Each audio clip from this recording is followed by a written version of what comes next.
Welcome to Game Crunch, your weekly video game podcast. My name is Mike Anastasia. With me today we have Brandon. Hello. We're here talking about games and things. Sup? Games and things. Games and things. All right. What is on the agenda today? I played 3 new games. They're not new, but they're 2025 games that I hadn't played before. I thought you played Ghost of Yotei already. I played 4 hours of it, or 6 hours of it. I have now lies played... out the gate. I have now played 20 plus hours of it, and have streamed over 18 of those hours. Okay. So definitely some nice increases there. Yeah, definitely. You want to just start with that? Should I just go ahead and start with that? Sure, might as well. Okay. We already got the door open. All right, let's do that. So, Ghost of Yotei is the most game-ass game I've played in 2025. And I will explain what I mean by that. It's fine. It's a game I want to continue playing. It's nothing to write home about, but I am enjoying my time with it. However, as I have gone further into the game, the multiple forms of combat and the multiple ways you can mix them together has gotten to the point where it's gone from being just, okay, this is fine, to, hey, this is pretty good. But overall, if you were to like ask, you know what? I'm just gonna go ahead and say this. If you were to ask AI to make a samurai game, I feel like this is what it would make. It doesn't really do anything special. It doesn't really do anything that sets it apart from Ghost of Tsushima. Its story is there. It exists. It's just another revenge story that every PlayStation game likes to tell. My family got killed. I was left for dead. I'm out for revenge. I might just be a dead vengeful spirit. Blah, blah, blah, blah. And it's fine. It's just there to kind of hold together the game itself, which consists of you hunting down the people who killed your family, and you literally wear like a sash around your waist that has all their names on it. And every time you kill one of them, which are the big bads that control each individual region, and every time you kill one of them, you actually take their blood and mark their name off of your sash as like, hey, I've completed this. Like a little checklist, sort of. It's very like comfort food video game, like open world if Ubisoft made good open world games, but it does have the open world formula. Go here, do this thing, clear out these things for me. Here's an upgrade for your weapons. I started this game back up because I was curious if this was better than Rise of Ronin, which is a game I played last year that I quite enjoyed. After 10 hours. This game has a lot of the same trappings as Rise of Ronin, where I'm very bored in the first few hours, and it gets really good towards the later part of the game. And very enjoyable. However, where Rise of Ronin was an absolute mess, and an enjoyable mess because of just how ridiculous it was, this is just kind of paint by the numbers, but it doesn't mean that it isn't good. Like, it is a very pretty game to look at. It does a lot of things really well, but it just feels very generic. It's not like bad generic. It's just like, yeah, that's what I expected. And I don't even dislike it. I actually think it's a good game. It's just so very samey from other things that I've played, specifically from other PlayStation titles that I've played. It's got a lot of those same trappings as other PlayStation, where it's like, oh, I'm out for revenge, and you're gonna walk slow while someone's telling you expedition. You're going to have someone that is clearly inferior to you talking down to you, and you're going to have to prove to them that you're better than them when you, the player, already know that you are. It's like a fucking bingo card of PlayStation tropes, and that's sort of just what Ghost of Yotei is.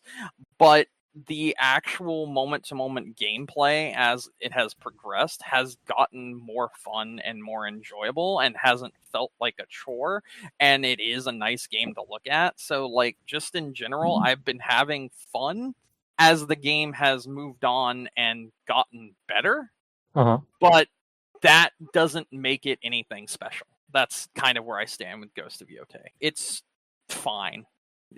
It's great even at times, but it's just generic samurai story, basically. Generic Ronin story, generic Onryo story, generic, that sort of game. Which is fine. And I'm going to move on from that because I want to talk about a game that isn't generic and is very, very different from anything I have ever played, and that's Kingdom Come Deliverance II. Okay. I got absorbed into this game to the point where, like, I left my Discord and didn't say anything to anyone for like 3 straight hours just playing the introduction to this game because it's very immersive. And whereas games like Red Dead Redemption 2 and its immersion feels kind of like pseudo immersive and just like, yeah, okay, whatever. Like this game's super immersive. Like it feels like you have to live in this game in order to get everything out of it. But there's also a lot of elements here that I haven't really like seen in a video game that are very interesting and different, such as having to dress yourself in the right armor for the situation that you're going into, as well as the different little, like, when you play a game that's like an open world game, like RPG, like, for instance, Oblivion or Fallout New Vegas or Outer Worlds or, just something like that. Sure. When you play those kind of games, it wants you to be super immersed in its world.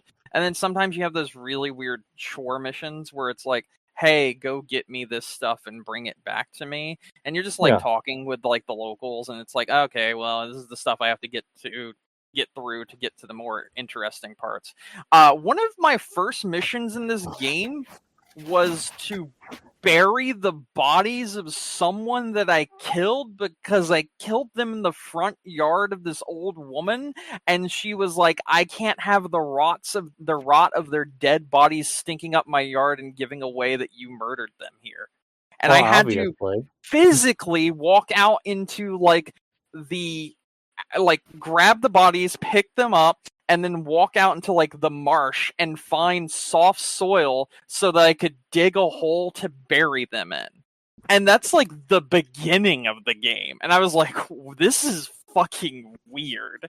Okay, sure. Why not? And then like she also taught me stuff like how to like mix potions, and you have to actually gather the right things and heat them at the right temperatures and stir them the right amount of times and like crush up the right ingredients with a mortar and pestle and like do all of that shit. And it's like super immersive. It's really interesting. And also the way this game dealt with kind of telling you the story of what had happened before in it through flashbacks that actually played into the current story that you were playing was really cool, because essentially you had a fight, and after said fight, you toppled off of a cliff with this other guy that you were fighting, and you pretty much fell to your death, but didn't. And that guy died, and his body, since he landed before you, you were able to use his broken bones and body and armor to break your fall and not, hurt you too much.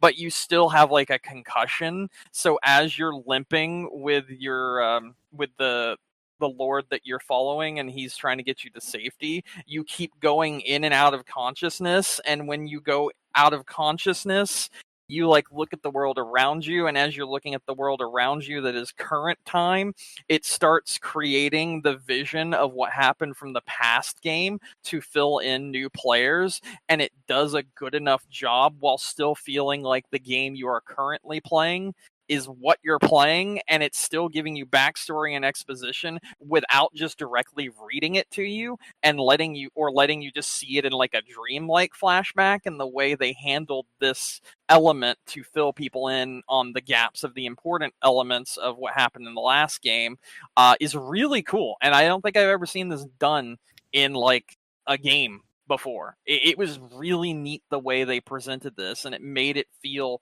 very natural and really, really cool. Yeah, and then there's the sword combat where when you're fighting with a sword or any weapon in this game, because you have multiple different types of weapons, you actually have to, if you're using a controller, obviously move the stick in the correct direction of like where the person isn't blocking. So you have to like, before you take your swing, you have to aim your sword so that you can hit them in like an open area and actually make contact with them. You can't just go like tap, tap, swing, swing, swing, swing, because they will actually move their arms and move their body and block your hits to the point where like you don't have an opening to actually do damage. So you have to actually think out your strategy and watch the person's movements and body language to be able to tell where you will be able to attack them from and where you should attack them from to do damage to them. And I think that combat element to this game is very inventive and very different from anything I've ever seen, because you play something like Morrowind or, you know, any of these other like pseudo fantasy like games or whatever, and you're just kind of swinging at people, and you know you're going to connect no matter what, you're going to do damage no matter what. They may be able to do like a little block, but they're never going to do anything more than like block you with a shield or whatever. Like these guys actually feel like you're having to think through your movements on your toes while you're swinging that weapon of choice, and it's really cool. I think this game is very, very different from anything else on the market, and it is a game that kind of doesn't hold your hand and doesn't give a fuck about your time and wants you to just be fully engrossed in its world. But at the same time, it's a world that's super interesting and worth getting immersed in. So you kind of want to learn the things, and you don't feel like you're having your time wasted, even though in other games this kind of stuff would feel very mundane. But this actually feels like a sim, almost like a, you know, like a simulation game, but it's not. And that's what I think makes it really cool. So yeah, Kingdom Come Deliverance 2 is fucking awesome, and that's really all I have to say about that one right now. Okay. And then last game, which I played, and I've played 4 of the 8 episodes of it, is Dispatch. I've been playing this with Katie. This is a Telltale-like game about superheroes, but there's a little bit of different things here where it's not actually about the superheroes and their fights and their stuff. It's about individual characters more so. You know, the usual kind of like Telltale stuff. But this isn't a Telltale game. This is another game. This is another company, and I don't know who the fuck this company is. I forgot. But I know Critical Role was involved in this in some way, so whatever. You know, I was just reading some on it. It's made by a lot of people that were from Telltale. Okay, that makes sense. But I do think that in this game, it has a lot of the bones of Telltale games, but it does do some things like better. And I also really like the idea of what this is. So you play as a hero who doesn't have superpowers. He doesn't have superpowers, and instead he's kind of like your Iron Man, for instance. But instead he's made a suit, and the suit runs off of this one type of energy that his father and his grandfather and so on and so forth. He inherits the suit and continuing the legacy of his family, and that's the way it's been passed down from family to family. But his suit gets completely destroyed. He's left almost for dead, but he's able to escape, but he's got no way of continuing to fight crime. And one of the major like superheroes that's like really well known in this world ends up coming out and meeting up with him and giving him a proposition.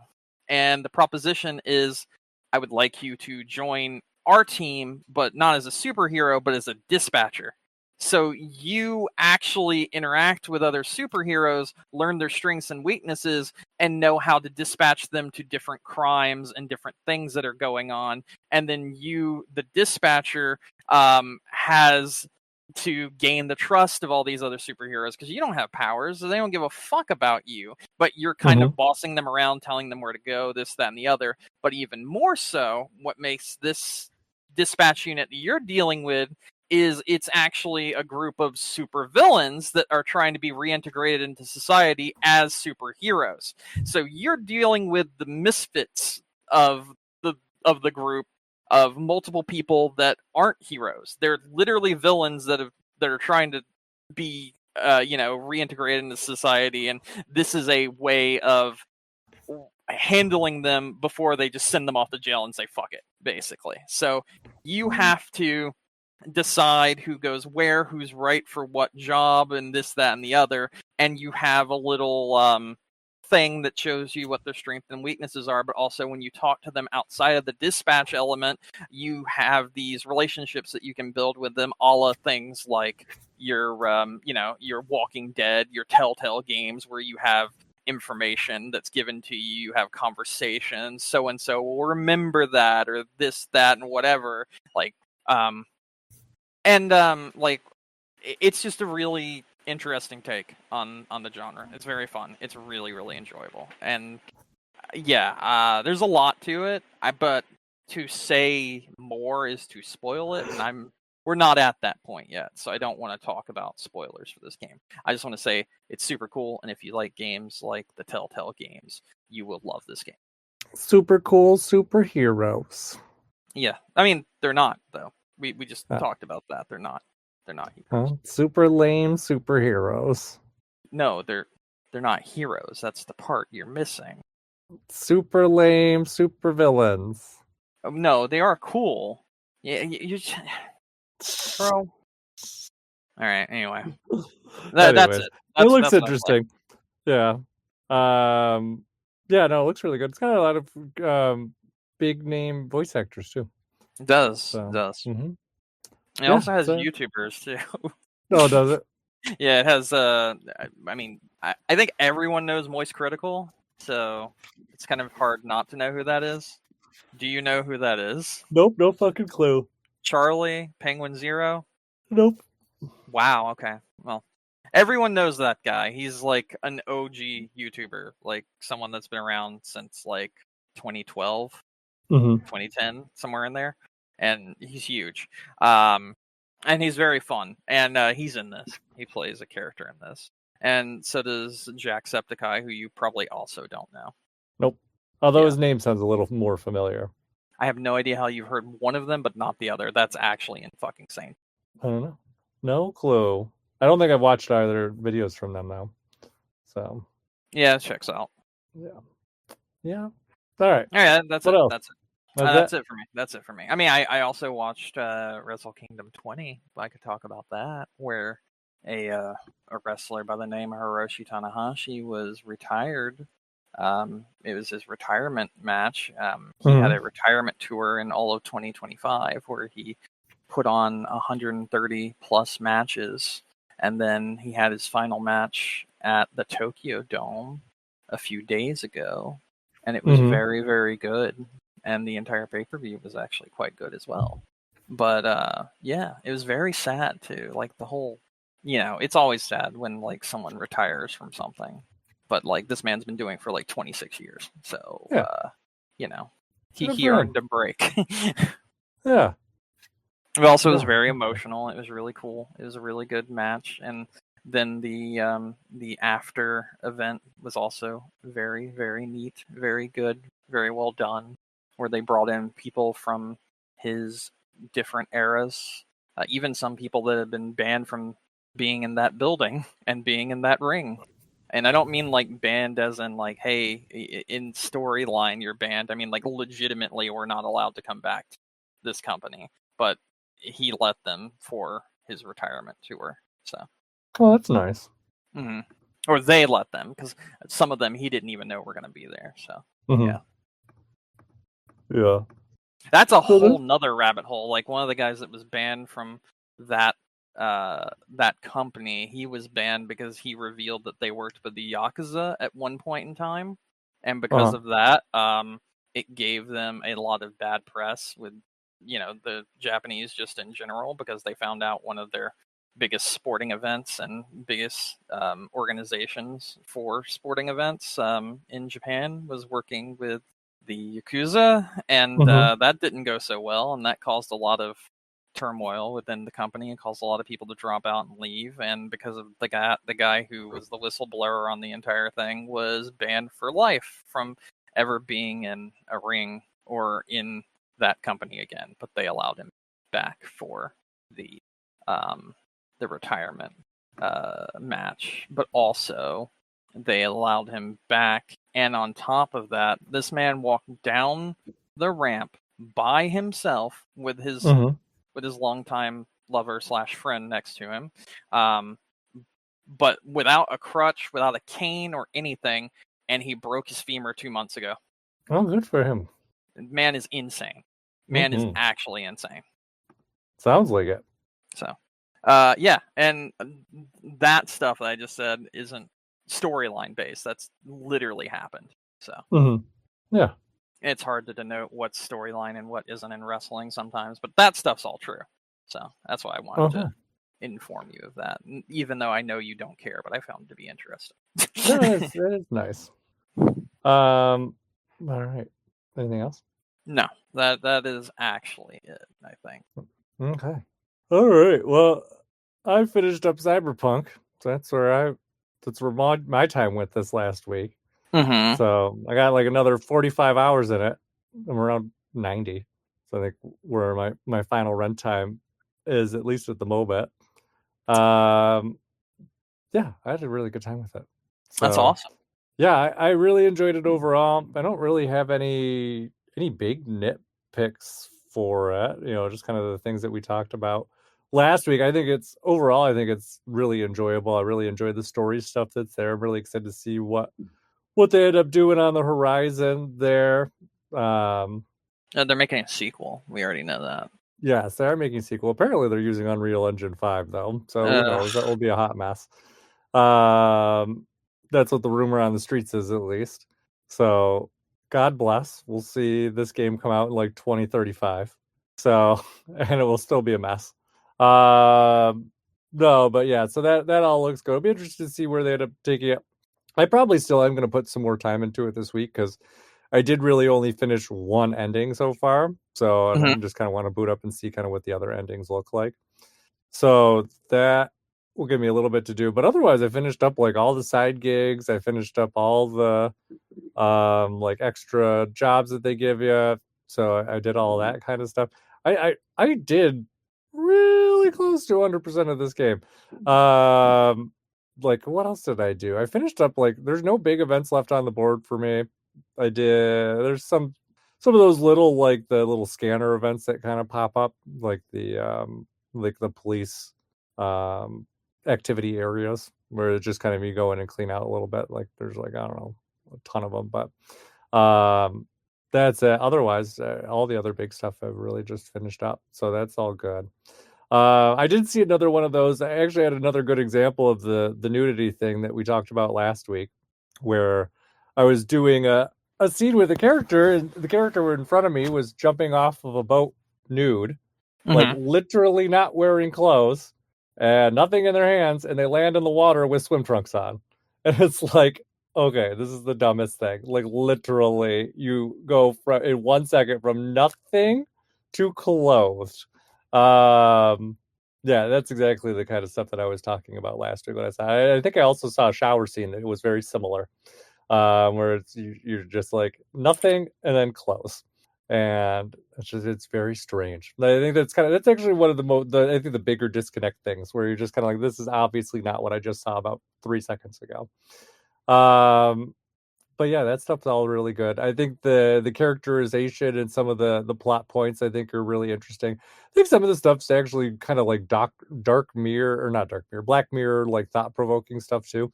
Some of the like minor storylines, even though they don't really kind of develop into anything like big, kind of have some like dark implications technology-wise there.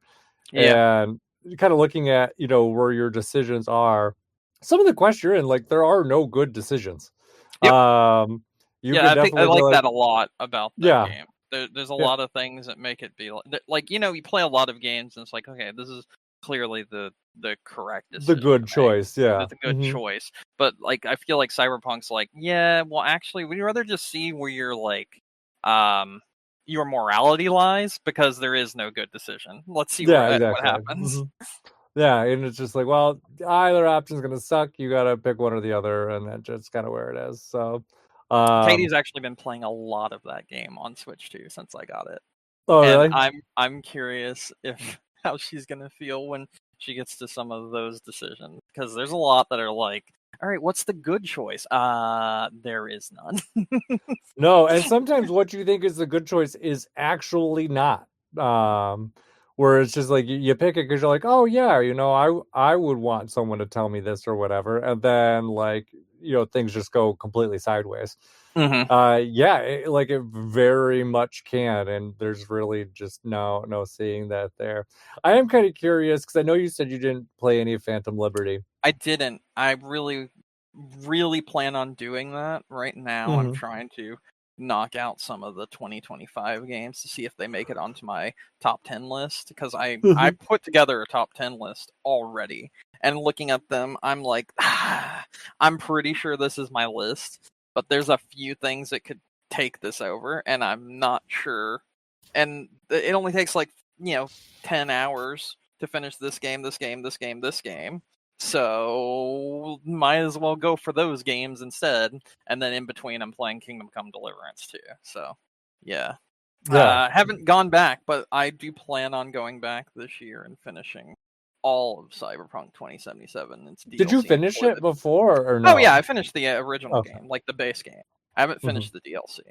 I haven't really even started the DLC. The base game I've finished. Um, I never finished it like initially because of a save bug, but I think Uh-huh. like 2 years ago I finished it. So yeah, or a year and a half ago I finished it. So there's Yeah, that. there's an interesting choice at the end of Phantom Liberty. I feel Nice. like it's pretty, I don't know. I feel like there's one correct choice at a pivotal moment, but it does give you the option to Hmm. kind of go other ways. So I'm curious which way you end up going with it. And I will let you know when I do that. It will probably be sometime during 2026, but who knows? Maybe after Game of the Year, I'll pick that up Yeah, who knows? and do that, because I do want to finish more things. I say that every fucking year though, but I do want to go back and finish some games that I didn't, like, finish Yeah. 100% or whatever. But then I've got shit like I'm gonna be 100% honest, right? Mm-hmm. I did not expect Arc Raiders to take as much of my playtime this year as it did. Mm-hmm. And I'm just going to say this right now. How many hours did I tell you I had in Arc Raiders last time I played it? I don't know. I'm sure you've probably told me a number before, but I don't It was recall. probably like 40 something, right? Like 40 or maybe Oh, at 60, somewhere in least. there. Somewhere in there, right? Yeah. Yeah, I have 160 hours in this game now. Okay. Yeah, so a good amount of time. It's taken a lot of my time, like a whole lot. I keep coming back to it, and now Katie's even bought it, and I've played it with Katie, and I've been playing it with my other friend that I bought it for him for Christmas, and then my other friend that bought it alongside me, I've been playing with him too. So it is a game that is very good and is eating so much of my fucking time up. Hey, not a bad problem to have though. Yeah, but I do feel like I mentioned how interesting Kingdom Come Deliverance 2 is, right? Mm-hmm. I mentioned how cool that is. I mentioned a few other games like Rhythm Doctor, Unbeatable, I guess Ghost of Yotei now. I've mentioned those games that I could put a bunch of time into, but chances are someone's gonna message me and be like, "Do you want to play Arc Raiders?" And I'm gonna play it for another 6 hours without stopping, and that's a problem. There's much worse things. Oh, yeah, much worse things. definitely. But it's taking a lot of the time that should be spent elsewhere, like finishing other things that I haven't finished, and I gotta find a way to, set that time aside and actually do things. I'm Yeah. convinced at this point I won't finish Metroid Prime 4 because I Ever don't or want. just No, for no, no, this? no. For this, I don't think I even want to talk about it for Game of the Year at all. So I don't think I'm even going to finish it. That's I think fair. I'm gonna go for the games that I actually potentially could see in my top 10 list, or Mm-hmm. the games I know for a fact I'm going to argue for this year. Like, there are some games that I will 100% argue for this year that you and Nick have never ever heard of. But they're gonna be here and I'm gonna talk about them. And there's some that I want to talk about that I do think are very special and very easy to talk about, even without you or Nick having played the game. So Okay. yeah. Seems reasonable. Yeah, we'll Yep. see. Speaking What? of, I was gonna say, speaking of that, since we're starting next week, spoiler alert for everyone. Yeah, I was just gonna say, I know we normally don't discuss this part, but I think what we have here, like stuff this year, Mm-hmm. right? Category wise, I think it's stacked, like enough that we don't need to drop any categories really. Mm-hmm. That's what I feel like. So, yeah. Yeah, I mean, we think we have some good categories this year. Uh, just looking to see. I think we got really the big stuff. I think we do too. I don't think we need any more categories. I think we just need No. to fill out the ones we have here. And I think Mm-hmm. this is enough to talk about. And I don't think anything really needs to be dropped. But I do think most innovative, which is a category we brought back this year, Mm-hmm.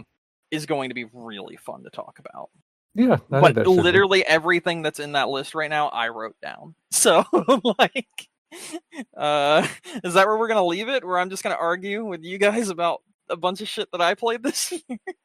I mean, maybe I haven't even thought about most innovative yet, so I'm not sure if I haven't really added too much to these lists. I just gotta gradually be like, oh, let me think of some things, and then I'll put some on, and Yeah. then there's that. I'm glad you put 007 on anticipated games. I was trying to do it, Yeah. and I was like, I don't remember what the name is, so I'm like, I'll look it up later. They That's kind of showed where some that's what I would run actual. into. I'd be like that. They actually showed some good gameplay today, and I was like, "Damn, that looks really good." So I threw that on there, and Biggest then disappointment. There's definitely stuff that needs to go on there. oh, I'm well aware of that, but I put the ones that I could think of off the top of my head. So Mm-hmm. that's what I have there right now. Um, we're just marking that as video game disappointments, right? Not specifically other things. I mean, like, What else? What else would you put on there? I don't know, RAM shortage, uh, PC prices, console prices being raised instead of lowered when I we're feel like that should go 5 under the years into the category of things that need to generation. stop, not disappointment. um, the sheer amount of handhelds that are being released by every single company that are Yeah, ridiculously expensive. I know that seems to be where they're missing the mark with those. I mean, Mm-hmm. obviously the Switch sold that there's a huge market for it, but if you're going to sell it for like double the price, then I pack would your say, bags. 'Cause, yeah. I mean, like, I would say the Steam Deck is a fairly priced handheld for what it yeah. is.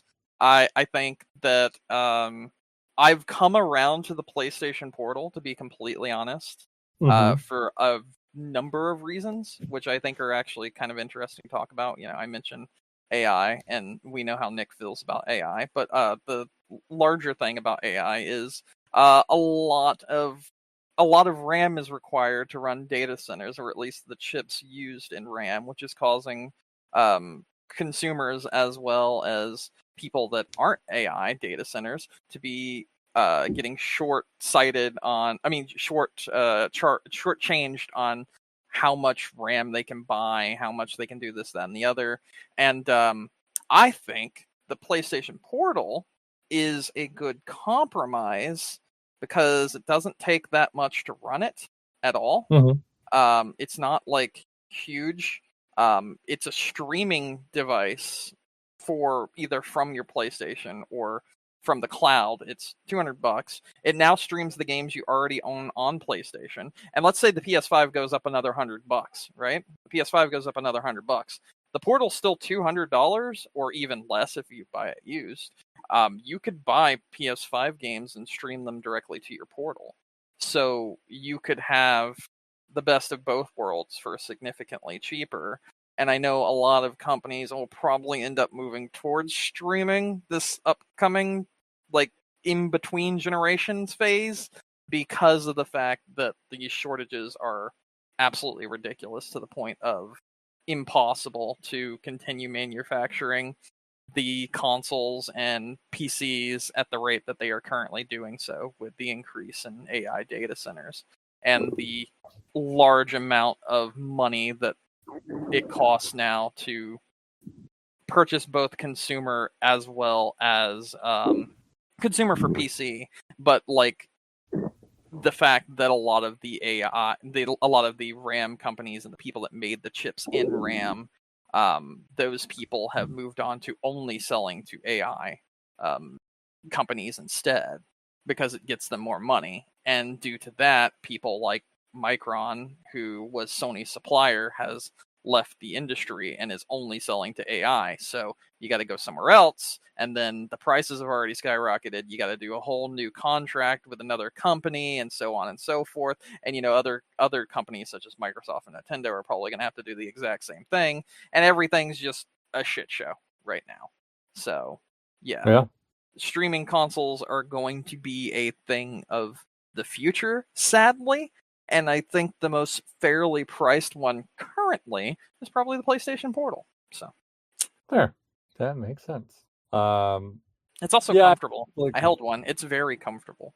So I could definitely see streaming. I think streaming will be at home consoles first, if anything, just because of the sheer size of shit.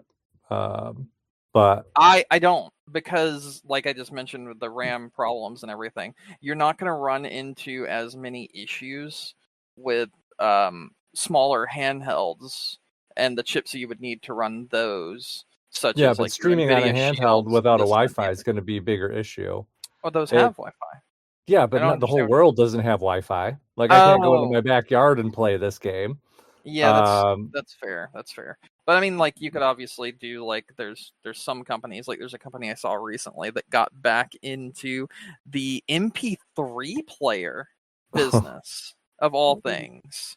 But it also has integrated 5G like a cell phone would, and that allows you to stream things like Spotify and music and shit like that. And I feel like if something like that were to happen with one of these handhelds, that would be perfect for them. Yeah, I mean, it could be. It depends on a lot of things, though. I mean, even where I live, I mean, I live in a city, but like my cell phone reception at home is like non-existent. What the fuck? Yeah. Like, I mean, I get it, but I only have like 2 bars. Like my streaming would be like horrible. Holy crap. And you live in the boonies. So I can't imagine it'd be much better in Georgia. Brother, my Wi-Fi is god tier. My cell phone reception never goes out unless the entire like phone. Are you always 5G though? Do you pay? Yeah. I don't know how much you use your cell phone, because I go in and out of 5G all of the time. So if I travel like an hour towards Alabama, or like 45 minutes towards Alabama, and sometimes when there's issues like going towards Atlanta, like obviously issues with the actual towers, it'll go into like 4G, but like 5G is kind of like all there is here. Like there's no issue right at all in my city and in this area with 5G at all. Well, and we have fiber, so like on top of that, we also have really good Wi-Fi. So yeah. Yeah, I mean, I have fiber as well. It wouldn't be an issue at home, but I'm just saying practicality for something like that to be widespread. I think it's the infrastructure in this country does not exist overall. There might be pockets where it's. I think it's gotten a lot a lot better within the last 3 years. I think specifically during the COVID era when it first started, it caused people to get things into overdrive basically and start putting up those infrastructures because they realized just how much they needed it. At least that's what happened here. Like we were much more what you're talking about, like being in the boonies, that kind of shit, before COVID. And then COVID hit, and then everyone around here started like immediately racing to put up as many towers as humanly possible and get as many things, set up for the future as they possibly could. And now our internet and our Wi-Fi and our like phone service and everything here is fucking immaculate. So I don't know. I do think that also has something to do with, and I don't know if you know this, but Columbus, as well as a few places around Columbus, which is where I'm located, ended up being a hot spot for like Marvel films and Disney films and everything. Like they were being filmed around here literally like every few months. So I think that's also part of the reason why this area that I live in ended up becoming like that, having more technology based stuff around and making sure that it had the service and everything it needed, because of the fact that we were having like new filming like 30 minutes from my house, like an hour from my house, like every few months. And there's so many films and other things that are made literally here in my state that I think that's probably what put us over that edge. But I'm not complaining, because I never had to see any of the movies. I never had to deal with any of the bullshit. I think the worst thing I had to deal with, which I kind of wanted to deal with anyway, but I couldn't sneak there, was during the filming of the Need for Speed movie, if you remember that. Aaron Paul, the Jesse from Breaking Bad, was literally at the hospital that I go to. Like literally at the hospital. But they like sectioned off the floor he was on and no one could go onto it, and like they wouldn't even let anyone come out of the elevator and everything, so I couldn't actually go to it, and I was like, son of a bitch. Because that would have been fucking cool. I'm gonna be honest, it would have been fucking cool to meet Aaron Paul. Oh yeah, he's the main character in Dispatch. He's the main voice actor in Dispatch. I forgot to mention that earlier.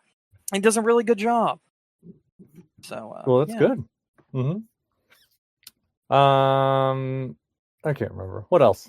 I don't know. I was just talking about how Wi-Fi is good here now. Let me think. Do you have any more games to talk about? Nope, just Cyberpunk. That's all I said. We talked about this before. You mentioned that some voice actor, Troy Baker, was. Go ahead and give me the exact thing, because I don't know the exact thing. Let me pull up his quote. Let's see what it was. Sounds good. Today, so it shouldn't be too hard to find. Where is it? Because I know I just saw it. Yeah, so Troy Baker basically, so I don't know, the headline in the article says we don't need to demonize it, referring to AI. And he goes on to say AI can create content, but it cannot create art. And the reason why is because it invariably requires a human experience.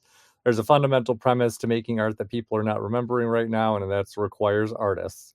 People go, look what AI can do. It's like, yeah, okay, I see what it's capable of doing. It doesn't matter. And we don't need to diminish it. We don't need to denigrate it. We don't need to demonize it. We just need to go, okay, it's there. For the last 2,500 years since we first stepped foot on the stage, humans have been doing this. So maybe we just trust that.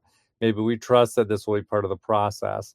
The fear comes from looking at AI from a business point of view. From that perspective, yes, AI is threatening. There is no doubt that AI can make content way better than humans. By far, it can crank it out, no problem.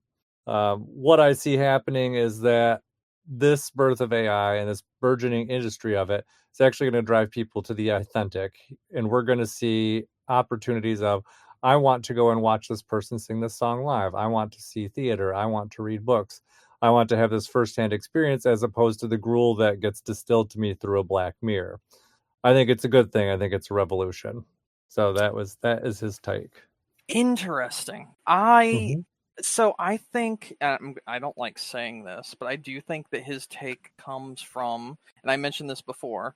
I think that his take comes from a place of privilege because he is Mhm. already within the voice acting industry, and he doesn't really as much need to worry about his job because he's already an established creator in the industry that has many accolades behind him that would cause him to be someone that would be picked over, say, AI, or and him, voicing his thoughts on how AI can be used as a tool, but it can't really replace the creative process. He's correct about that, but that doesn't mean CEOs don't see you as a number.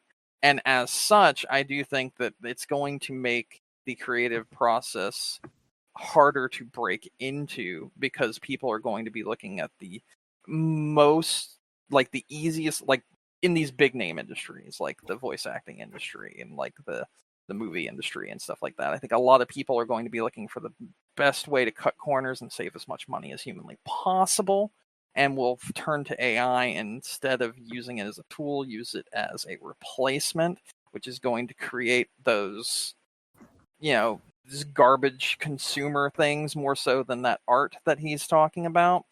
And I think it's going to be kind of an inescapable sort of deal. And him, with his privilege of already having so many accolades, doesn't have to worry about getting into the industry, whereas other people coming in the future would have to worry about competing with something that is designed to replace them before they even exist in the profession to begin with.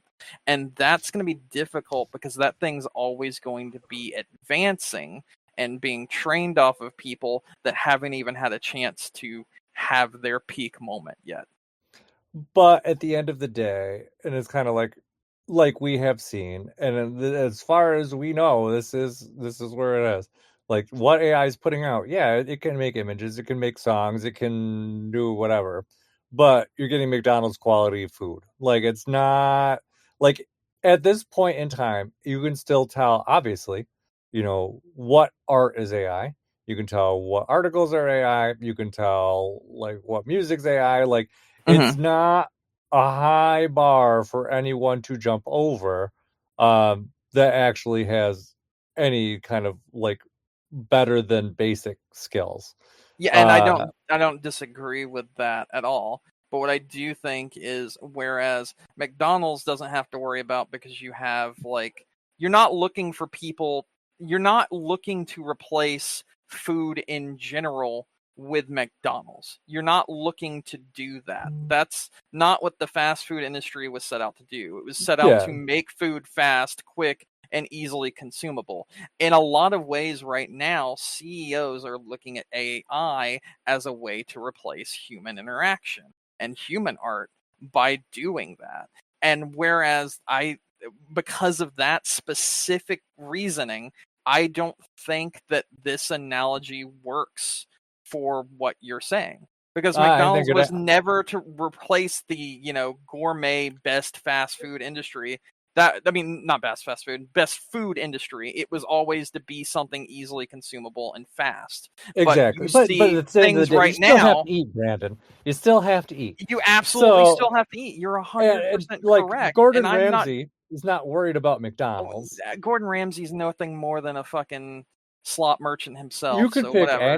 any chef you want. No one's there's like, oh, McDonald's is stealing my business. No, you're Like right. You're right, because it's not designed for that. However, AI it's is not. designed for that. No, no, It no, no, is. no, no, It no, is no, no, no, designed. no, no, no, no, no. The You can way a only eat so lot of much food a people day, and you have to eat the food. way some people are looking at AI, specifically those in different entertainment industries, they are not looking at it as a thing that is there specifically to be like, oh, this is just a little fast thing where, it's like the fast food of the. No, they're looking at it as a way to replace what is already the established industry. Well, That no, I it's see what it's you're saying with different, that, is what but I'm saying. the thing is, and what I'm trying to get to is, Yeah, AI is not capable of doing that, and it's right obvious now, to anyone that uses it right right now. now. Yeah, and honestly. like, yeah, down the road, like, yeah, AI is going to be able to do more and more, but guess what? People are going to be able to do more and more too.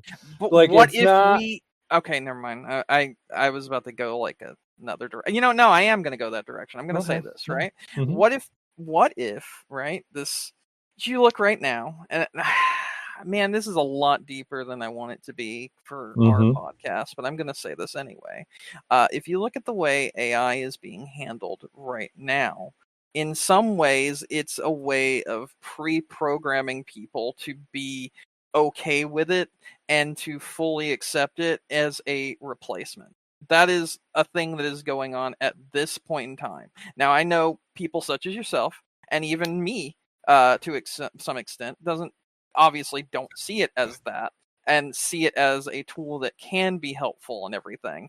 But a lot of the people are training it not to be that tool, but to be that replacement. And because of a lot of the conversation that's going around right now and a lot of the ways that it's being introduced, it is quickly being introduced to be accepted as that replacement. Kind of like how, in some fashion, long form YouTube videos and videos in general have been a replacement for something else. So, like a replacement for a TV show, like streamers, in some ways, for some people. All right, now Mm-hmm. I need you to understand what I'm saying. Some people, YouTube has replaced television. I don't mean YouTube like watching TV on YouTube. I mean actually watching like YouTubers instead of watching TV has Mm-hmm. replaced that. And in some format, I would say, especially since the pandemic, a lot of people's attention span has gotten a lot worse. And short form content like TikTok, like YouTube Shorts, like short form versions of everything has replaced long form versions of other things as the popular medium as a way to digest that form of entertainment. And it's seen by it being a format that's been adopted by damn near every single fucking uh like company in the industry. Like, I'm gonna be 100% honest, and it's hilarious to me. They're even trying to do like Pornhub shorts, which is fucking hilarious when I heard about that recently. So like and that's how fucking just brain dead people have gotten, and how much people have come to accept short form content as being like what they would rather binge watch like 30, 40, 50 minutes of, just this short form, very quick bite-sized content rather than actual like videos. And so we went from fully structured television shows to YouTube to short form content. And that has been, in some forms, with some people, in some cases, a replacement for other forms of entertainment. And it has legitimately been pushed as a replacement. And that is just the next step that AI is, replacing all of that with just AI, to the point where you don't even need an actual person to do those things anymore. It can just be done by a computer. And the people that actually have any form of talent, be it short form, be it long form, be it television, be it movies, be it video game, are easily replaceable by the computer as time gets closer and closer, because that's the way these big wigs in Hollywood and these CEOs see people as. We already know CEOs and other such people only see people as a number. These shareholders only see people as a number. They don't see developers as an actual form of art or an actual form of entertainment. They only see them as dollar signs. And those same people that only see them as dollar signs for whatever they are pushing are going to see a way to, get those dollar signs a lot easier by cutting out the human element of it. And that element that will be used to replace those things is AI. And that is a thing that is legitimately an issue. And that is my very long rant and thoughts on the entire situation, and why I personally think your analogy of the fast food industry versus, gourmet meals doesn't work in this specific instance. I think it does. And I think specifically it's all going to come down to quality. Like people, I know you and we were splitting hairs, in the previous loop, Yeah, we're yeah. like, oh, here's little AI stuff here and there. I thought more about this, so I came when we brought up this topic as a way to like further format my opinion on the entire situation. And I think I think I finally got it down, and I think I can explain it like I just did, and have it at least make some modicum of sense. I don't know if you actually are following what I'm trying to say, but No, I it do. I makes still sense think to it's me. wrong, but yeah. Now, Um, yeah, no, I mean, I follow it. But I mean, like I said, at the end of the day, like, yeah, like, sure, CEOs on every industry are looking at AI as, potential ways to save money. Like, that's not unique to the video game mm-hmm, industry. It's not unique to mm-hmm. medicine. It's not unique to television. It's not unique to anything. But even with your example, it's like, okay, well, you know, people are preferring short form video, Yep. content. Like, yeah, YouTube is on track to surpass Disney in terms of income. That's pretty wild. But you know what? Avatar 3 or whatever still just raked in like $2 billion. Oh no, it Um, didn't. That movie fucking flopped. It was a fucking massive flop. I'm pretty sure it got over $1 billion. No. Uh, let's see, where are we now? Avatar Fire and Ash crosses 1 billion at global box office. Failure. Throw it in the trash can. Yeah, like movies are what was the other one? There was actually a new animated movie, and it was something that I could give two shits about. It actually just took the top spot, surpassing Frozen 2. Okay. Hold on. Let me show you this first, right? Because this is a very interesting statistic that you did kind of glance over, right? mm-hmm, Avatar: Fire and Ash has mm-hmm, earned $1 billion globally. If you okay, look at how much it earned domestically, it was only 311 million, which didn't even cover the cost to make the film. okay. China's the biggest movie market, No, no, no, so I no, no, don't know no, no. Hold why. on, hold on. This goes back to my movies, TV shows, short form content, yada yada yada, blah blah blah, and how things replace it. Specifically, is what I'm saying. Mm-hmm. Like the movies were replaced by streaming. Streaming was replaced by this, that, and the other, so on. And it was. That's what I was trying to say.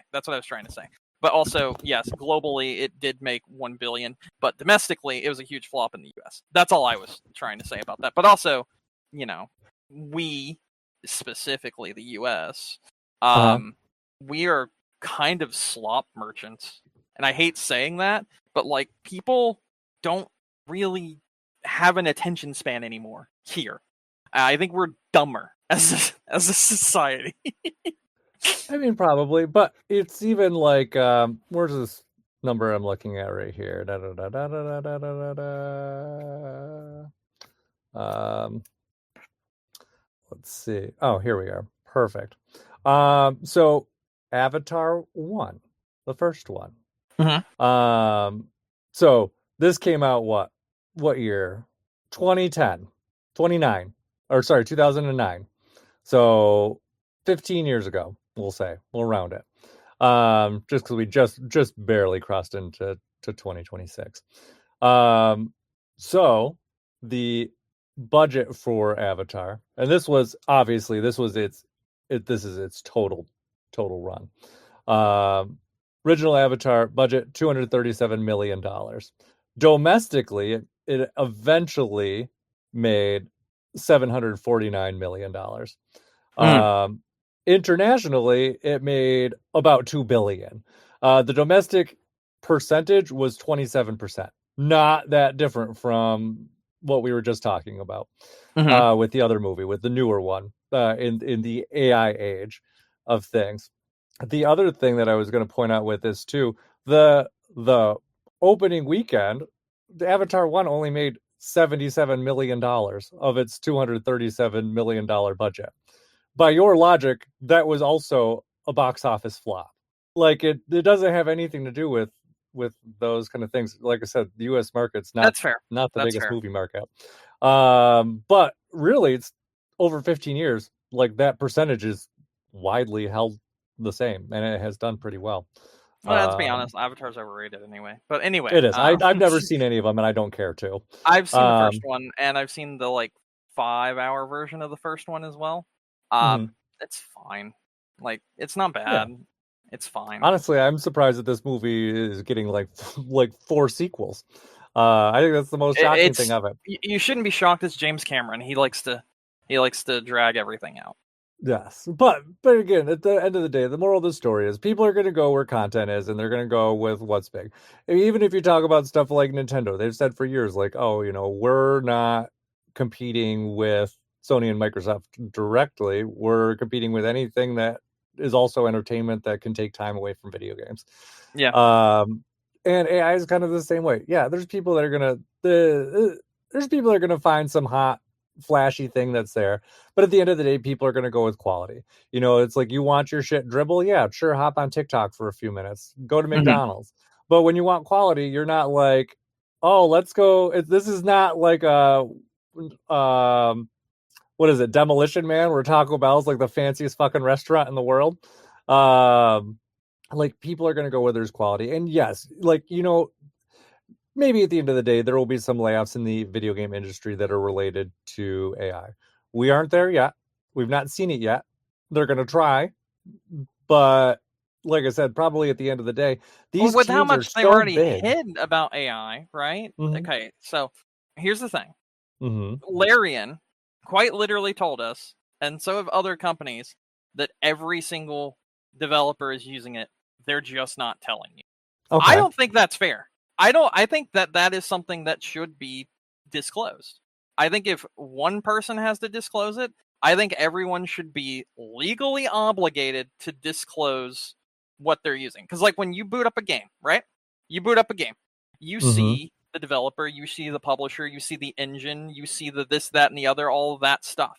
I think you should have to also disclose if you're using AI and what brand you use.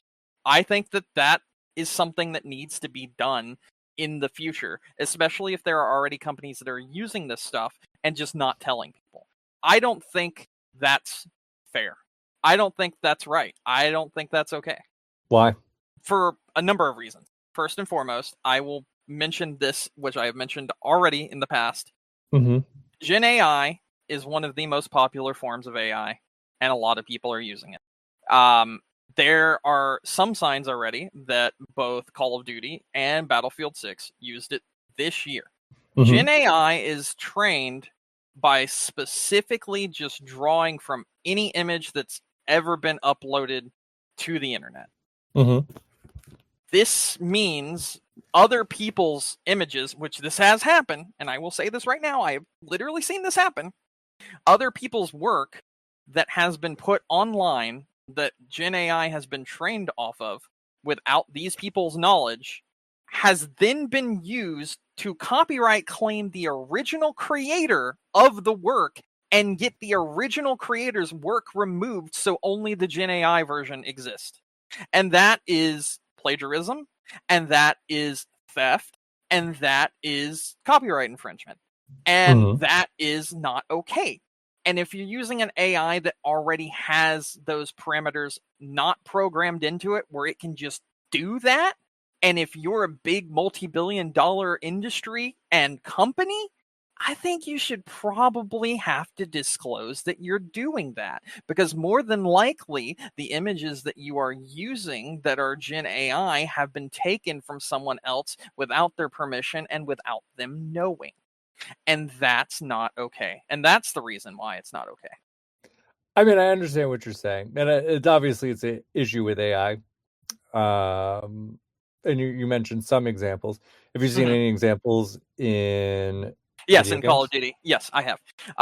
The calling cards that have been used, as well as some of the like skin like designs and stuff that have been used, have been taken directly from other people's designs of other things that people have found and have proven that it has been taken from them, and that it has been used in the process when they've done AI generation of calling cards or artwork for backgrounds or what have you in the most recent 2 Call of Duty games. Okay. And it was definitively from AI?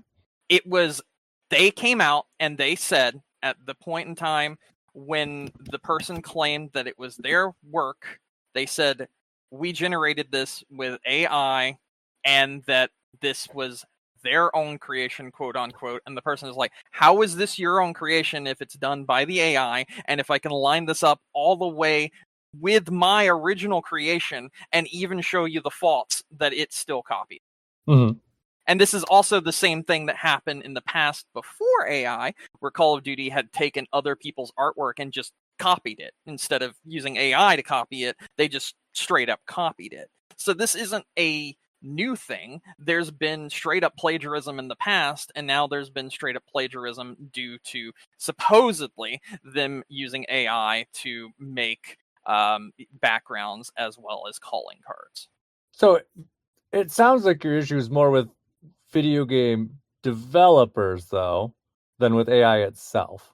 I just stated my issue is with the devs and with multi-billion-dollar industries and multi-billion-dollar, developers and publishers using this technology.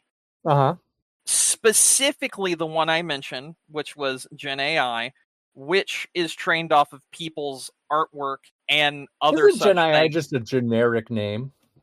No, it's actually a type of AI.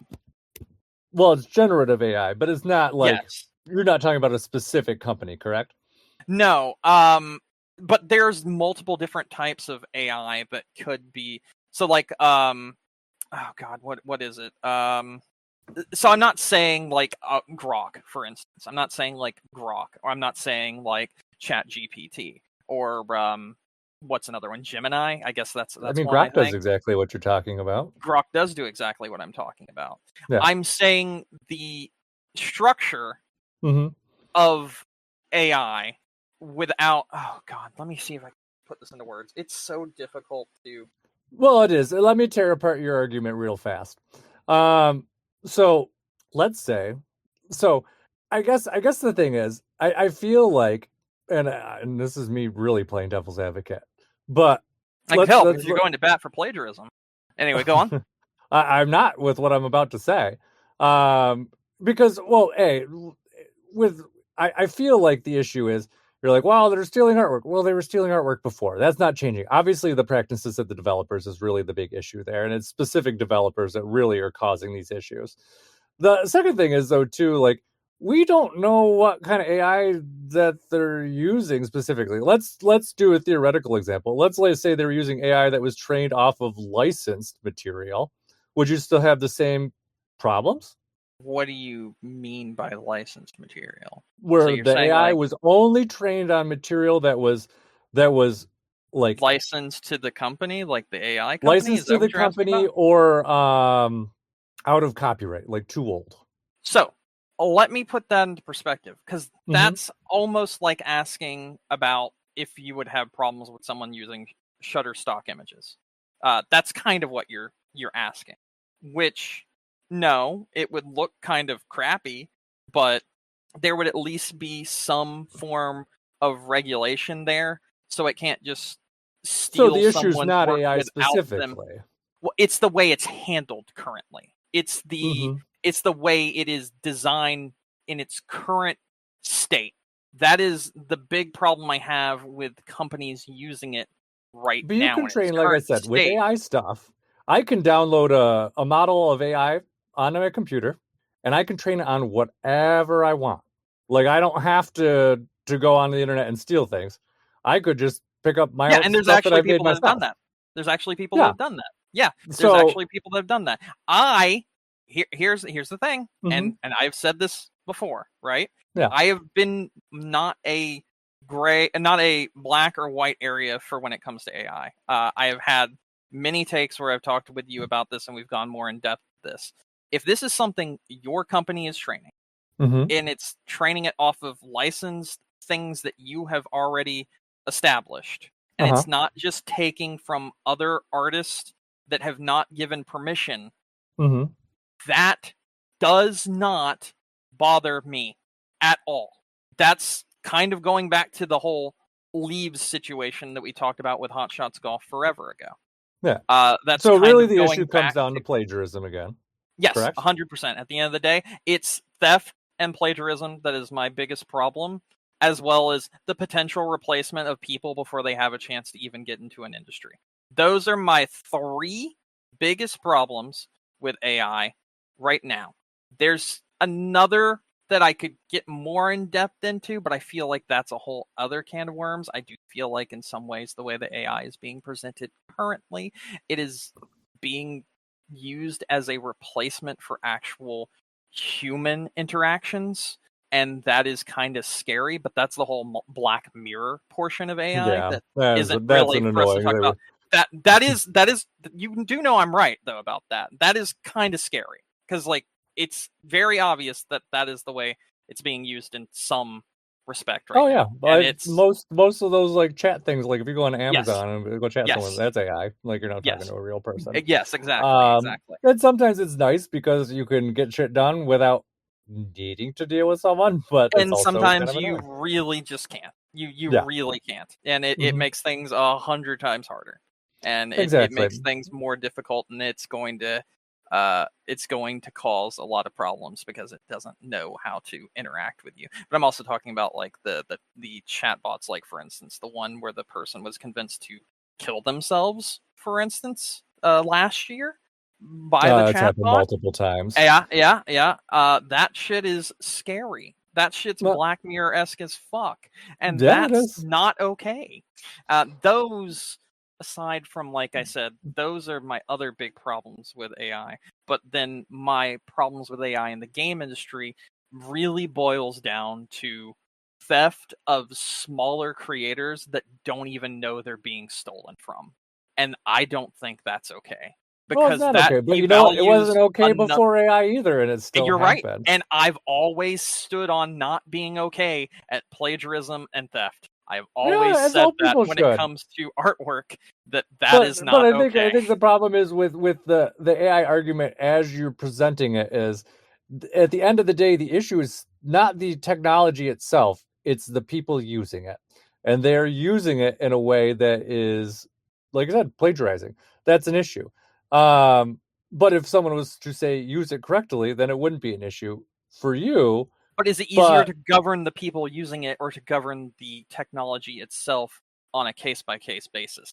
That's the real question right there. yeah. Like, But I mean, because humans are going to do everything to try to get around anything. You know, they're going to everything to try to cut off some corners to make another extra 50 cents or whatever. They're going to do that because that's the way these big CEOs and developers of these huge multi-billion-dollar industry companies are.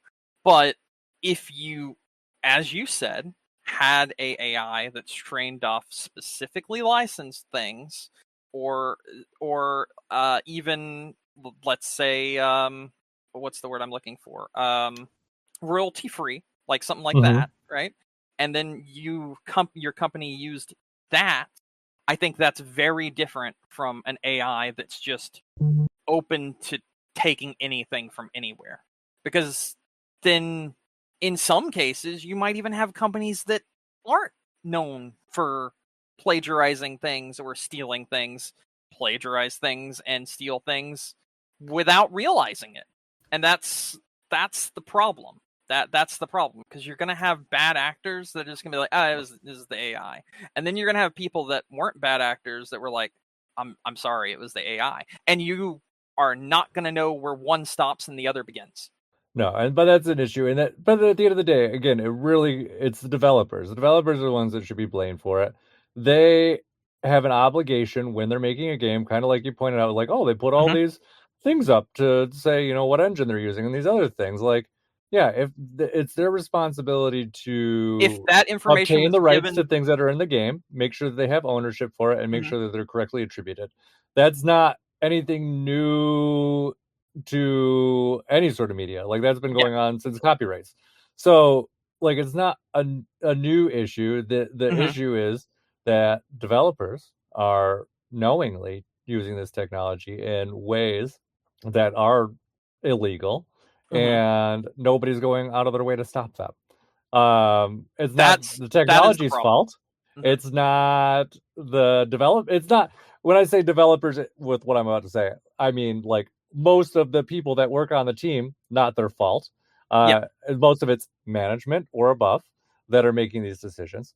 Um, but I think a lot of people that are putting, and I think we've said this actually, I think it even came up last week, this, black and white, good and evil AI thing, like it's not technically always the case. Even that AI music thing, like Suno, um, which they just I had a deal with, I think, Universal for uh-huh. licensing rights on their side of things, um, to license a lot of the artist stuff that they've trained on. So like that changes, even some of that stuff there. I mean, I used that the few times that we did, and I never did again. But that Yeah, was but because I realized that it was very much so taking some things from, and they did. And to their credit, I will say this. Listen, I will say to their credit, whereas there was no regulation when it first came out, and you could create a lot of things based off of a lot of bands that were very much not okay because it did seem like it was directly taking from a voice bank or whatever of something that was not licensed or allowed. They did over time put regulations into the Suno music app, and they did that fairly quickly, which I noticed happening very fast. Now, on top of all of that, as you just said, now that they're licensing things with Universal, those are all regulations. Those are all things that are being done to the AI itself to make sure that these problems don't arise.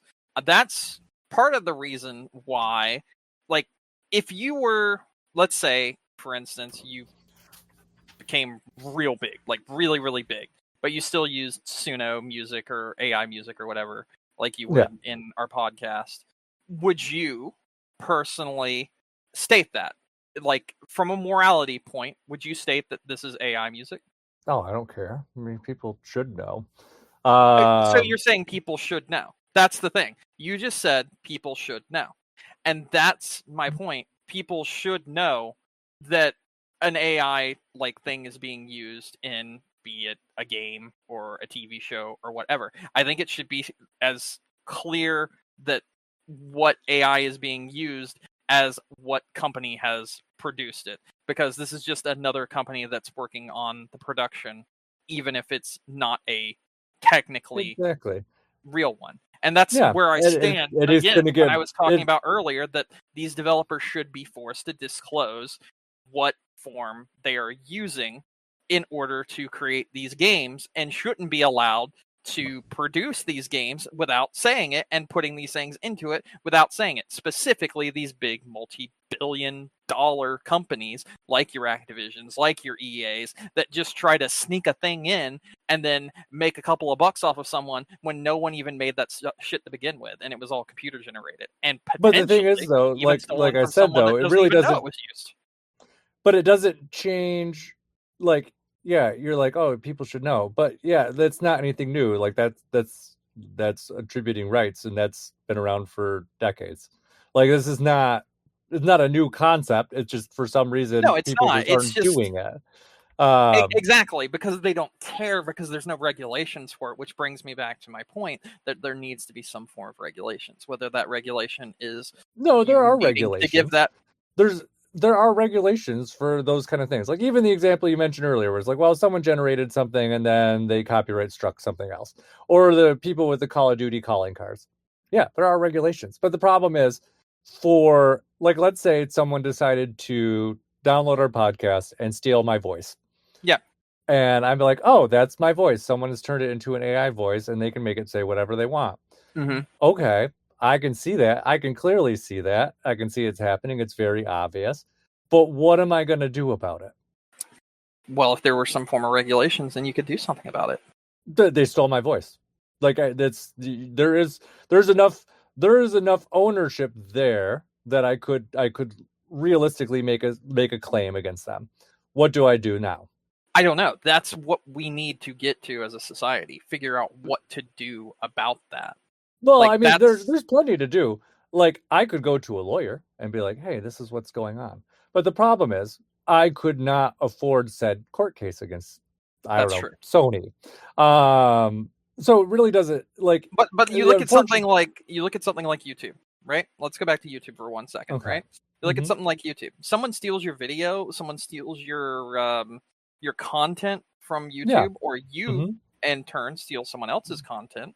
A Mm-hmm. copyright strike can be filed by the original creator with proof, and then that has to be either disputed or the item gets removed. The item Okay, gets removed when the and then copyright the claim portion videos comes in. reposted on Twitter, and then the videos reposted on Reddit, and then the You're videos right. reposted You're on a right. forum, and You're then right. it goes there. Like you can't once something's on the internet, it's like it exists. Like It's true. there's no getting rid of it. Like it's there. Um, There so are L is it L something channel network LCNs, is it LCNs? There are some things that exist out there that make it so you can like have all that shit removed from an individual sites. And there are some yeah, it's companies that will do you that could go for one you. by one and take stuff down, and you could Yeah, legally go there are one some by one and companies that take can things do that down. for you as well. But you are right. Technically, nothing is stopping someone from having downloaded that and then re-uploading it somewhere. But Yeah, or just even you can put the it on original torrent. person, the original person that put that out no longer can like put that file out. So it's another person that would have to do it, and so on and so forth, and that sort of deal. That's Yeah. all I was saying about that. And I do think there, even if that's not fully solving the problem, obviously, that is taking out that original video that has stolen your work and removing it. So yeah, and I think even that is a step in the right direction, because smaller creators don't really have to worry about that going out to the larger majority of people. But like with no form of regulation for it, you could just have someone take your voice and then have it say something and then, like, I don't know, post it to social media and claim this was you and get you fired from your job or some shit like that. Shit's scary when you think about it. And that's why I do think we're like one step away from something really causing there to have to be some form of regulation. Because something's going to happen. Something bad is going to happen to someone, and then that's going to be the spark, sort of like the ESRB was for gaming, that that that sends that into effect for AI specifically. I don't necessarily disagree, but I think we're a long way from that point, unfortunately. I don't think we are, because I think that it's moving at such a rapid pace that we're either going to get to that point very quickly, or we're going to get to the point where it kills itself very quickly. And since every Tom, Dick, and Harry wants to tell me that it's the future, then I think that the other one that I just talked about, with some kind of form of regulation via like an ESRB or that sort of thing, but to do with AI, will come before AI actually dies, because no one wants it to die that has a say so on if it dies or not. You know what I mean? Mm-hmm. Unlike with cryptocurrency, no one could really stop that until it killed itself. And the big people that would have wanted to stop it, they couldn't control cryptocurrency, which is why those things have survived for so long. And the crash really only came when everything was oversaturated and all the people started trying to do it, essentially. I do think that that's less likely to happen than some actual board of directors or something like the SRB coming in beforehand. Yeah, I think. Well, I mean, we let this kind of deviate really far away from where this conversation started, but That's true, but I do think it's a good conversation. I do think it's a good conversation. But I think we're treading an area that's too far away from games. Um, but like I said, I do think that quality versus quantity is where AI is gonna hit the bricks. Because I don't think it's gonna be able to match the quality. What we have is AI right now, and I'll say it again, it's not AI. It is just like it's just like a glorified spell checker or just a sloppy photo job. And it is not at a point now at this point where it can meet the quality of a professional artist. And I do not think that in the gaming space, I do not think that's going to like, yeah, you're going to see it on stupid little things like calling cards and things like that. But I don't think it's at a place where it's going to make any, like, even with those kind of things, like, I don't think they fired like one person to be like, well, we don't need you to make calling cards anymore. Like, good But day. here's the thing, we don't know. We don't know. That's the problem. And that's also a problem with the industry as a whole. We don't know what people have been fired for and not fired for, obviously. But yeah, we really don't know what's happened with AI and with people like Larry and being like, oh yeah, everyone's using it. We're just not telling you. That's fucked up. But it's true. Everyone is using it. But the question is, to what degree? And what are they using it for? And kind of like we said, context is really important, and we just don't have the context. And I really think that the people who think that AI is a black and white kind of answer to things, or there's a black and white answer to AI and AI usage. Like, I don't think that's actually true. I think there's a lot more that's going on there, and I honestly think that at the end of the day, and even currently, people are pretty good at differentiating what's AI and what's actually made by people.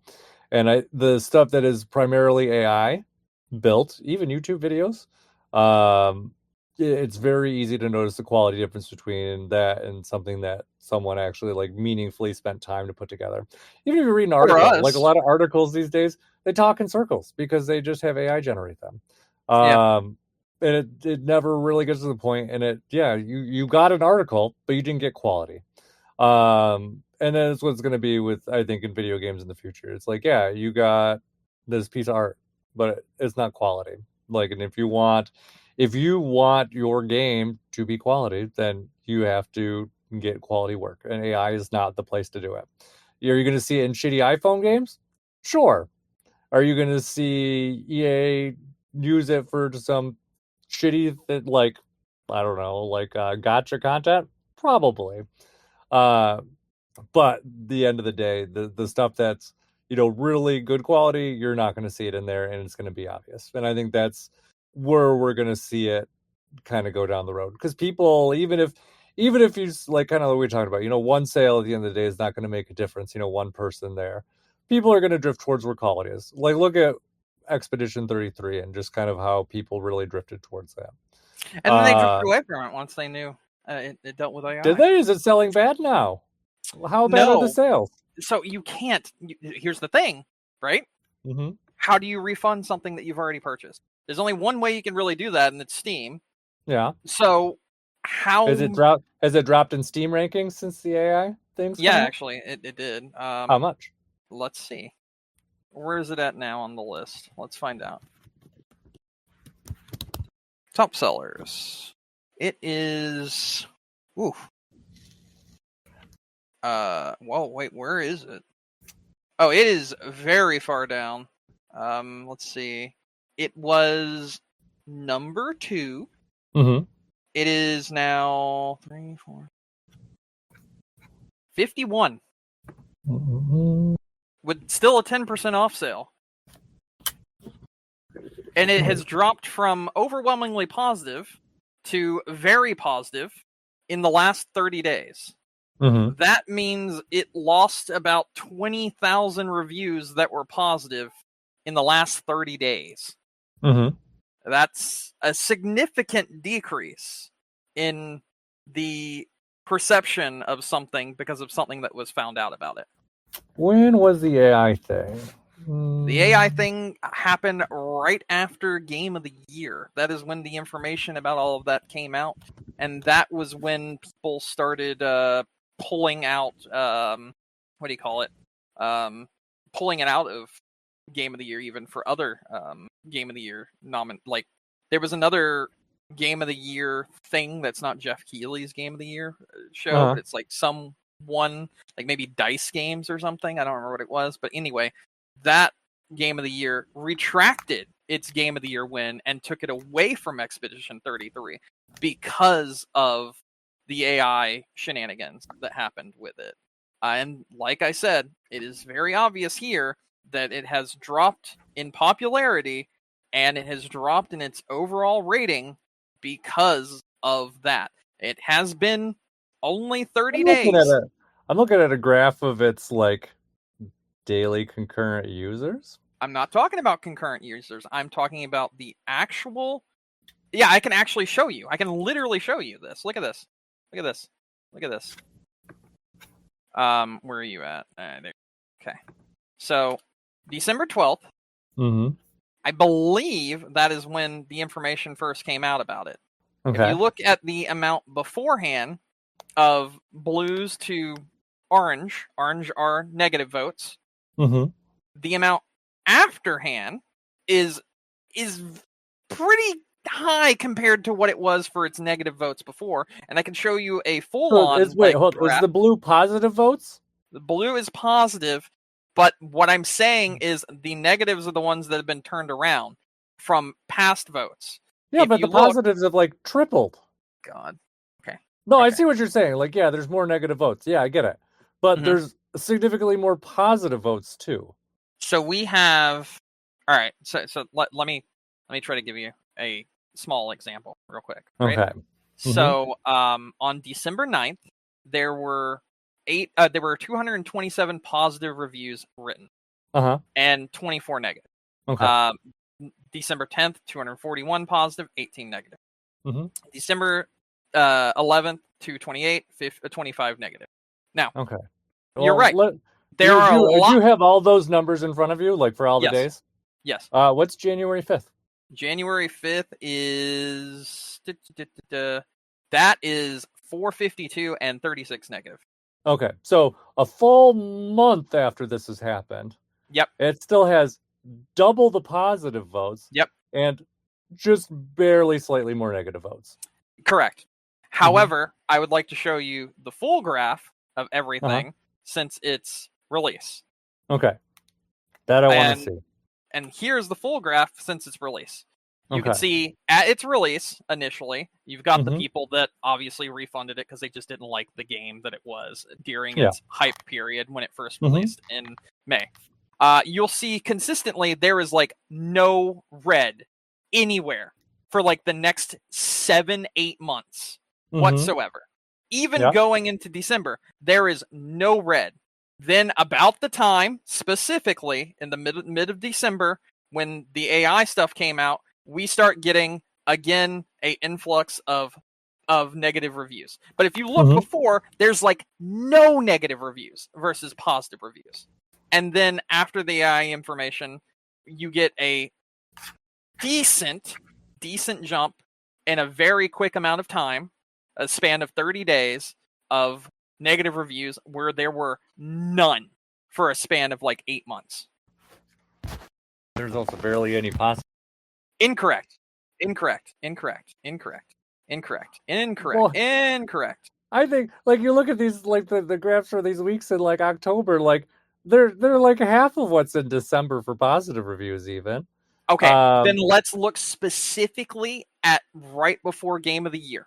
Right before Game of the Year, positive reviews 11,740. 99% positive on one single day, November 20th, 2025.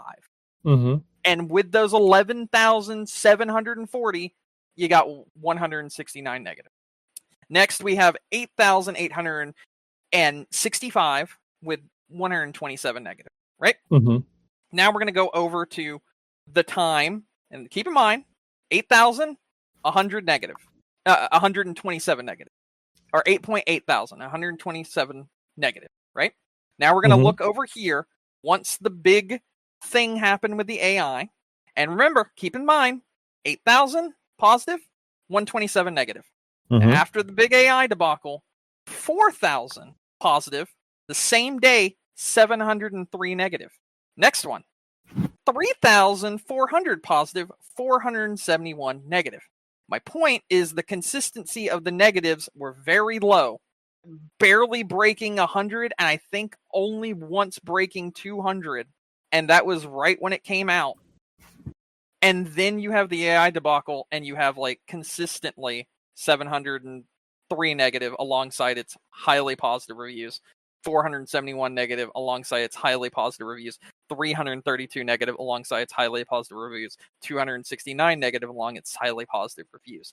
So whereas you used to just have positive reviews and like maybe 100 negatives, you're now having like 400, 500, 600, 700 negatives alongside its positive reviews, which consistently happened within the last 30 days within the announcement and the information coming out about their AI usage. It's not a pattern that is just, it just is a coincidence. It's not a coincidence. It specifically happened. It is not. It is not a coincidence. So, Brandon, what day? But look at the most blindingly negative day there, right? That was still before the AI debacle, correct? In December. I'm going to find the exact date. Hold on. I'm looking for it, and I think that first day, I think that's just Game of the Year, and people were pissed off about Game of the Year. I think that's before the AI stuff. I think that was still another week later. So I see that the date that it was announced, that they used AI. Because the first one I see is the 17th. I've not seen anything earlier than that yet. Was, what is this? How many days ago? I can't tell. Fuck. Give me a second. I'm going to figure this out.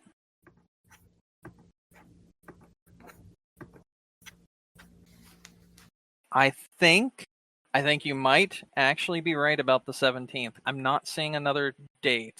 Let me see if I can find it for sure. Even like the Reddit posts and like forum posts that I'm seeing. That's what I'm seeing too. That's what I'm seeing too. The 17th. I've not seen anything earlier than that. Not a single one. That is what I'm seeing too. And then the first day that the poor reviews start coming in, which I'm going to go look at right now, is the worst reviews come in on the worst negatives come in on the 12th. Exactly. And the 11th. I think you're right. I think you're right about that. I think you have a point here. You have a very good point here.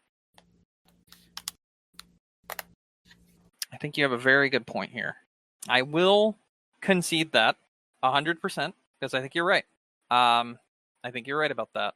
I will say also that it does look like, and I can't prove this, but it does look like some reviews were changed as well alongside the 17th, but I can't actually, I can't show that with a graph. That's the problem. It's something. It's a breakdown like that's a little bit more. It's a little bit more convoluted and hard to prove. But I can show you, as I've already said, where specifically the overall positive reviews in the last 30 days did go down significantly. So even if we're looking at the 700 that you pointed out, which was on the 11th, on December 11th, even if we're looking at the 700 negative from there, we still have another 14,000 to account. And if we look at the 17th, we do have a large amount of downvotes. The second largest amount of downvotes came in on December 18th, as well as the 25th. But the 25th are going to be people that got it for Christmas, so that's another whole thing. So, maybe we just don't have enough information for this one. But I do think I really don't think definitely had to have played a part in it, but I don't think it played the full part in it. So I think I don't think it played a significant part in it. I think the attention is why we're seeing more of it, just because it's so many more people bought it because of Game of the Year. I mean, you look even like I said, the positive things have generally still stayed really strong even since Game of the Year. Obviously, I think this is, looking at their graphs, like obviously this is some of their, best time frame since their initial launch, like significantly so. Some of the increase in the negative numbers, some of it's going to be because of the AI. But I think a lot of it, especially initially, like those big first ones, that's just because people are pissed off because this game swept Game of the Year because people want the world to burn because whatever. They don't like people having fun and enjoying things. And then also, too, I didn't even think about the holiday gifts. I mean, that's another thing, too. And I did bring that up specifically. So I do concede that as well because it did get a lot of downvotes and and poor reviews around the 25th specifically. So there were probably people that were gifted that, and then they played it, and they were like, I don't like this shit. And then, you know. Exactly. So, but yeah, I'm all AI out talk for the day. So, yeah, no, I have nothing else to talk about at all for the day. I think that's the end of that. All right. Ready to wrap up then? Mm-hmm. All right. Well, thank you everyone for listening to us tonight. Don't forget you can find us on iTunes, Stitcher, Google, Amazon, YouTube, wherever you get your podcasts. All of our episodes are available, game-crunch.com. And if you want to send us a message, gamecrunchcast@gmail.com. Brandon. Yep. Any final thoughts? Nope, I'm gamed out. I'm gonna go play games. Yeah. My name is Mike Anastasia. Find me online. I'm Clash of Penguin there or on your favorite gaming console. And until next week, game on. Game on.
Hello, I'm late. After asking if we could start early. Haha. Story of my life. I'm stupid. Hey, what's up? I'm like, Brandon knows that it's time now. Like, where is he? I got sucked into a video. My bad. Hey, no worries. I got sucked into watching a fucking hour and a half long video on a Sukuban game. And then I was like, what the fuck am I watching? And I only made it like 36 minutes in so far before I realized, oh shit, it's 6:34.